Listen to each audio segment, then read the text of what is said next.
Congress party తరపున రాజశేఖర్ రెడ్డి బిడ్డ ఆంధ్రప్రదేశ్ రాజకీయాల్లో అడుగుపెట్టింది.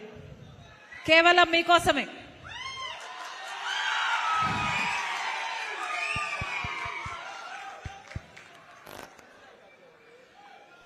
కేవలం ఆంధ్రప్రదేశ్ రాష్ట్ర ప్రజలకు మేలు చేయడానికి ఇప్పుడున్న ప్రభుత్వాలు, ఇక్కడున్న పార్టీ, అటు టీడీపీ అయినా వైసీపీ అయినా బీజేపీకి బానిసలుగా మారి మన యువత భవిష్యత్తును, మన రాష్ట్ర భవితను తాకట్టు పెట్టారు. కాబట్టే రాజశేఖర్ రెడ్డి బిడ్డ ఈరోజు ఆంధ్రప్రదేశ్ రాజకీయాల్లో అడుగు పెట్టాల్సి వచ్చింది.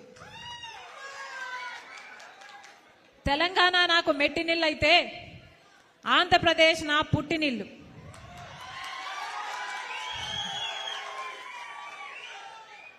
ఆంధ్రప్రదేశ్ ప్రజల పట్ల రాజశేఖర్ రెడ్డి బిడ్డకు ఒక భారం ఉంది, బాధ్యత కూడా ఉంది. రాజశేఖర్ రెడ్డి గారు తెలుగు ప్రజలందరినీ సమానంగా ప్రేమించారు. ఆ రాజశేఖర్ రెడ్డి బిడ్డను నేను పులి కడుపున పులే పుడుతుంది.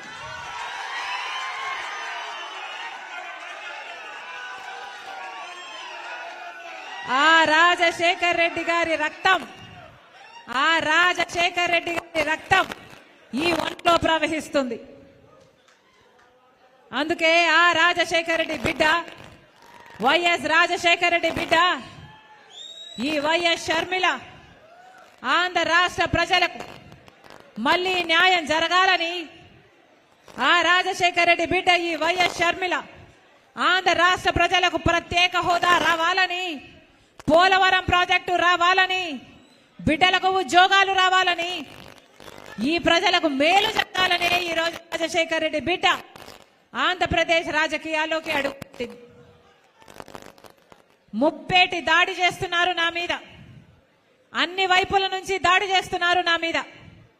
నా సొంత వాళ్ళు అనుకొని 3800 కిలోమీటర్ల పాదయాత్ర చేశాను.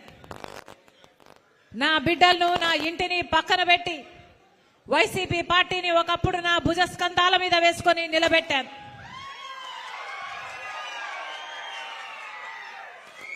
మనసు పెట్టి పనిచేశాను. నా రక్తం ధారపోశాను, నా చెమట ధారపోశాను. అదే వైసీపీ పార్టీ